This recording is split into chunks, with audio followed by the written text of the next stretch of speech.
পরে সংবাদ সম্মেলনে সেনাপ্রধান বলেন, জনগণের সম্পত্তির যে ক্ষতি হয়েছে তা অবর্ণনীয়। গত 2 দিন দেশে বিভিন্ন অরাজক পরিস্থিতির সৃষ্টি হয়েছিল, জানমালের ক্ষয়ক্ষতি হয়েছে, দেশের জনগণের অনেক সম্পত্তি ধ্বংস হয়েছে। তো সেগুলোকে রক্ষা করার জন্য মূলত এবং জনগণের নিরাপত্তা দেওয়ার জন্য আমাদেরকে সেনাবাহিনীকে নিয়োগ দেওয়া হয়েছে। তো আমরা নিয়োগপ্রাপ্ত হয়ে আমরা ডিপ্লয় করেছি।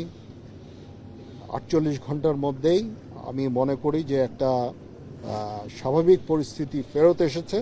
এ সময় তিনি জনগণকে আশ্বস্ত করে বলেন, স্বাভাবিক হতে শুরু করেছে দেশের পরিস্থিতি। দেশের পণ্য পরিবহন ব্যবস্থা আস্তে আস্তে স্বাভাবিক হচ্ছে। সাপ্লাই শুরু হয়ে গেছে, এখন এটাকে স্বাভাবিক হতে আমার ধারণা আর কিছু সময় হয়তো আপনাদের দিতে হবে। আপনারা জানেন যে পরিমাণ ধ্বংসযজ্ঞ চলেছে রাস্তায়, এখনো আমি দেখলাম বেশ কিছু গাড়ি পোড়া অবস্থায় আছে, ধ্বংসপ্রাপ্ত হয়ে।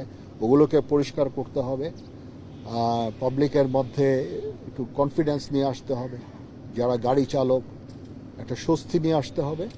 অ্যান্ড আমার ধারণা যে কিছু সময় লাগবে, বাট এটা হয়ে যাবে। But lifeline is already established.